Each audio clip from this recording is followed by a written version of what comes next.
Okay, let's unravel this. Picture a digital landscape where every single action you take, a transaction, a file upload, maybe even just a simple click, could have an unforgeable, cryptographically signed timestamp. Mm-hmm. No more relying on individual clocks.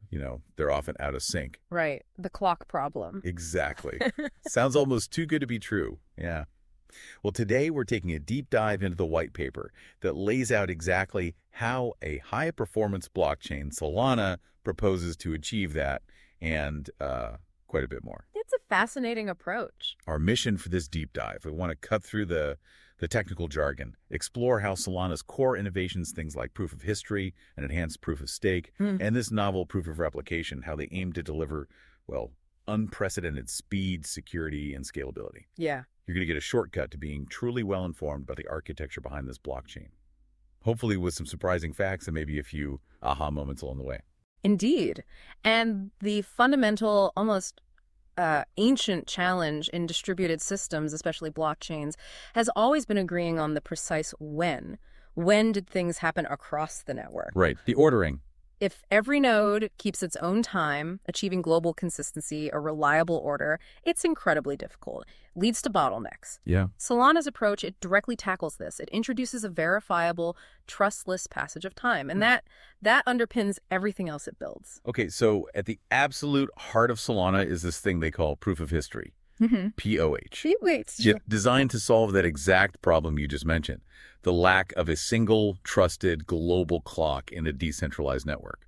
So what exactly is this POH, and what fundamental limitation does it uniquely shatter? Well, what's truly fascinating here is that POH isn't a consensus algorithm itself. Oh, interesting. No, it's more like a cryptographic clock. It creates a historical record that proves the passage of time between events. Proves it. Think of it like a verifiable append-only ledger. It encodes the trustless passage of time. It ensures everyone in the network can rely on a consistent, undeniable sequence of events. Okay. And what it shatters, it's the need for nodes to constantly communicate back and forth just to agree on the order of events. That's a huge bottleneck in other systems. Right. Here's where it gets really interesting for me, though. How does it do that? The white paper talks about a sequence of computations using a secure function, like SHA-256. Mm-hmm.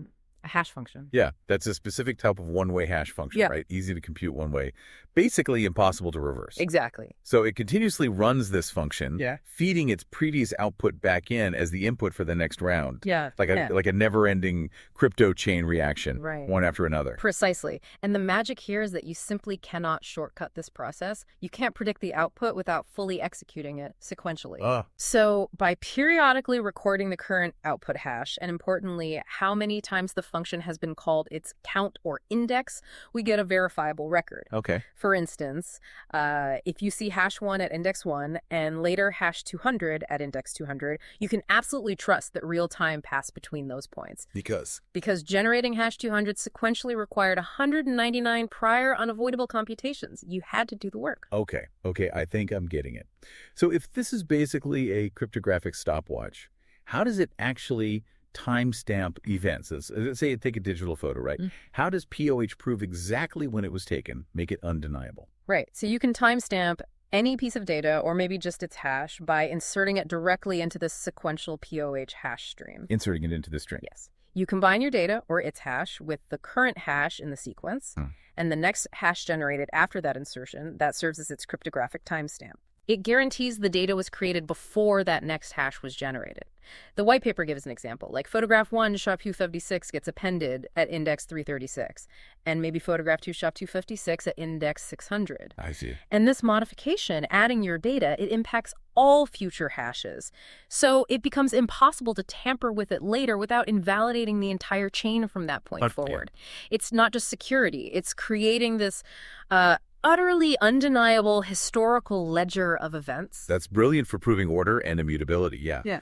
But if this generation thing is all sequential, one after the other, how can it possibly be fast enough for a high-performance blockchain, one aiming for, massive transaction throughput? Yeah, that's the key question, isn't it? While the generation of the POH sequence must be sequential, the verification is incredibly efficient. That's the trick. How so? A multi-core computer, think like a modern GPU with thousands of cores. Okay. It can split the POH sequence into thousands of little slices and verify each segment in parallel at the same Like time. parallel verification. Exactly. This means verification can be done in a tiny fraction of the time it took to generate it. The expected verification time is basically the total number of hashes divided by the combined processing power. So hashes per second per core, number of cores available. Got it. So generation is slow and steady. Verification is lightning, fast, and wide. You've got it. That parallel verification is absolutely key to its speed. Okay. What about handling just a truly massive number of events then? Can this POH generator scale horizontally? Can you add more generators to meet growing demand? Yes, it can. Multiple POH generators can synchronize. They do this by sort of mixing their sequence states into each other periodically. Mixing states. Yeah, it allows the overall system to handle a larger volume of events without needing to shard or split the network into separate pieces. Okay. Is there a downside? Well, there's a slight trade-off. You get a minor reduction in true time accuracy just because of the network latency between these distributed generators. Yeah, the speed of light limit. Kind of, yeah. But critically, a global deterministic order can still be achieved across all of them. Event consistency is maintained. And security-wise, does POH genuinely protect against attackers trying to mess with this timeline? You know, reordering events or maybe even forging history? Absolutely, it's designed for that. To ensure consistency, when clients submit new events, they embed the last valid hash they saw from the POH sequence into their data. Like a pointer back. Exactly, a back reference. This makes it computationally impossible for a malicious generator to reorder events without completely invalidating the sequence that follows. Okay. And furthermore, POH offers significant protection against what are called long-range attacks. That's where an attacker tries to go back and forge historical records from way back. Does it stop that? They'd need a processor faster than the entire network combined was back then to catch up and rewrite history convincingly. It's practically impossible. Imagine the sheer compute power required. Yeah, okay. That sounds pretty secure. So we have this incredible, verifiable timeline with POH. It's like the bedrock.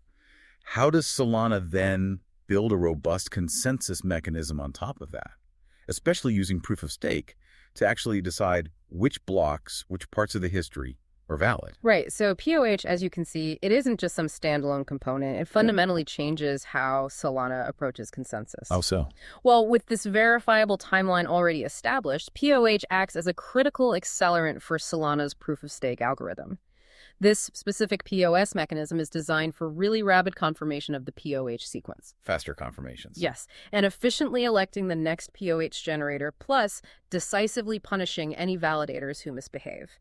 It keeps the network honest and fast. Okay, before we dive deeper into that consensus process, the white paper uses a few key terms. Maybe we should clarify those quickly, like bonds, slashing, and supermajority. Sure, good idea. So bonds refer to the coin, the SOL tokens in this case, that validators commit as collateral. It's like their security deposit. Similar to a proof-of-work miner's hardware investment. Shows skin in the game. Exactly. It demonstrates their stake in the network's integrity. Then slashing. That's the proposed economic punishment if they act maliciously. Like what? Like, say, voting for two conflicting versions of the ledger at the same time. Slashing destroys a portion of that validator's bond, their collateral. Ouch. Yeah. This directly addresses the nothing at stake problem you see in some POS systems, where there's no downside to voting on multiple chains. Here, there's a very real cost. Got it. And supermajority? A supermajority is defined as 20/3 of the validators, but importantly, weighted by their bonds, by their stake. So more stake equals more voting power. Correct. When 20/3 of the stake agrees, that indicates network consensus. An attack trying to override consensus would need to control over 13 of the total staked coin's market cap. Which would be incredibly expensive. Hugely expensive. Makes it economically prohibitive for, any single bad actor. Okay, that makes the economic incentives very clear. So with those terms, bonds, slashing, supermajority, how do validators actually vote? And how are new leaders, the next POH generators, chosen? Right. So the current POH generator, the leader, periodically publishes a signature of the current network state. Think of it as a proposed checkpoint. Okay. Bonded validators then confirm this signature by publishing their own signed yes vote. And crucially, these votes are also timestamped into the POH stream itself. Using the POH again. Exactly. If a supermajority, that 2/3 weighted vote, arrives within a set timeout period, that state is accepted. It's finalized. At leader elections. When a POH generator fails, or maybe just finishes its assigned time slot, elections are triggered. The validator with the largest voting power, the biggest bond, basically, is chosen as the next leader. This ensures continuous operation, a smooth handoff. Okay, but what happens if something really bad occurs? Like a significant chunk of the network goes down or gets partitioned. Maybe a big internet outage splits the network. Yeah. How does Solana recover from that kind of critical event without just grinding to a halt? Yeah, that's a critical point for network resilience. The white paper proposes a really innovative, dynamic approach to unstake validators who become unavailable during such a partition. Dynamic unstaking. Yes. The rate at which the bonds of missing validators become stale, meaning they lose their voting power, actually adjusts based on the situation. How does it adjust? Well, it's fast when the network is mostly healthy. If just a few nodes drop off, their stake becomes stale relatively quickly, allowing the network to recover consensus fast. Okay. But, and this is the clever part, in a very large partition, say, more than half the validators suddenly disappear. Like a continent going offline. Potentially, yeah. In that case, the unstaking process becomes very, very slow. Why slow? This difference in recovery time is crucial. It allows the larger functional partition of the network to regain a supermajority faster than the smaller, potentially isolated partition. So the main network can keep going. Exactly. It gives users and the network a clear choice of which chain, the one with the majority of stake, to continue using. It's a really smart mechanism that balances consistency and availability, using human perceivable timeouts to avoid the network getting stuck indefinitely. That is a fascinating balancing act, consistency versus availability. But what if a significant portion of the network intentionally goes offline? Maybe just for a short period, enough to cause disruption, but not a full, long partition. Does this dynamic unstaking still hold up, or are there nuances there? That's an excellent question. It pushes into the real-world complexities, doesn't it? The mechanism is designed to be robust against that, too. If validators are intentionally going offline, even for a short while, their bonds will eventually start becoming stale. Now, in a large coordinated attack like you described, it might happen slowly because the unstaking rate slows down when many are missing. Right. But the key is that dynamic adjustment. It's not just a fixed timer. The network is constantly assessing validator health.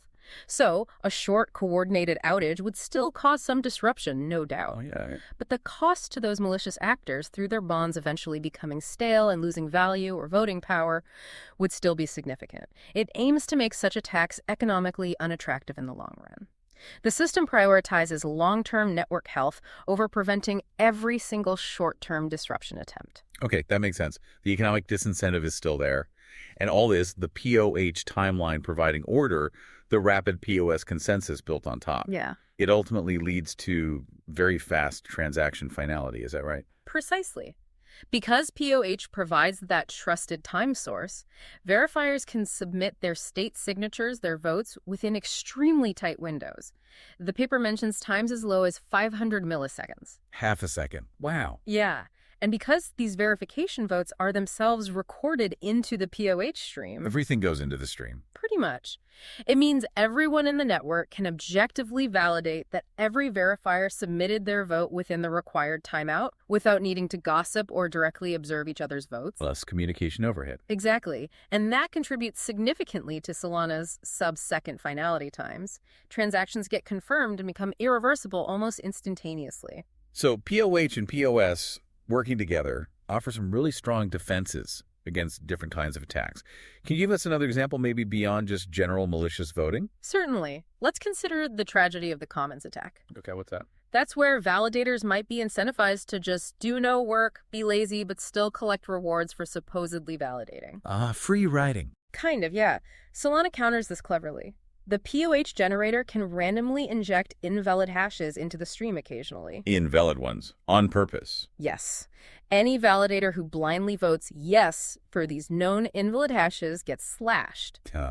So you have to actually check? Exactly. It forces active, diligent verification. You can't just rubber stamp everything. Clever. What about censorship? Right, censorship attacks, where maybe a minority of powerful bondholders try to stall the network by deliberately withholding their votes. Yeah, how does Solana handle that? That dynamic unstaking mechanism we talked about comes into play again.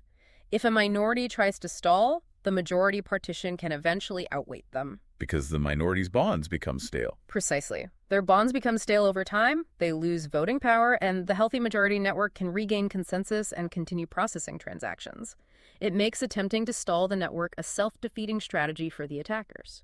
Okay, we've really established how Solana creates this trustless timeline and builds consensus around it. Super interesting. Now, the natural next question, especially for a high-performance blockchain, is data. How does it handle the massive amount of data generated, ensuring historical integrity, availability, especially with those ambitious throughput goals? Right, storage. That's where streaming proof of replication, or POREP, comes in. POREP, okay.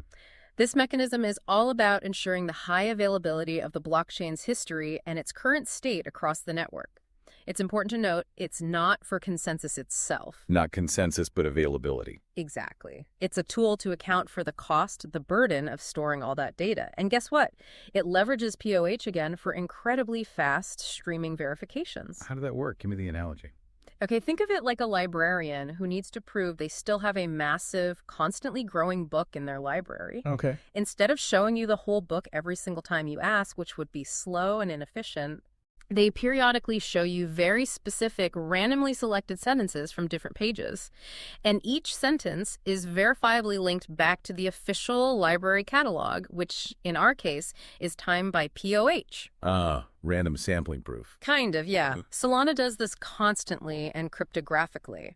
It ensures storage providers are actually holding the data they claim to without needing to constantly transfer huge amounts of data back and forth. That's a great analogy. So how does this streaming replication proof actually work, in the cryptographic nuts and bolts? Okay, technically, it involves sequentially encrypting data blocks using something called CBC, or cipher block chaining. CBC. It's a standard encryption mode where each block's encryption depends cryptographically on the previous one. Makes it very suitable for streaming data. Okay. Then, a replication identity, a storage provider, generates a specific key by signing a hash that comes directly from the POH sequence at a certain point in time. Tied to the POH clock again.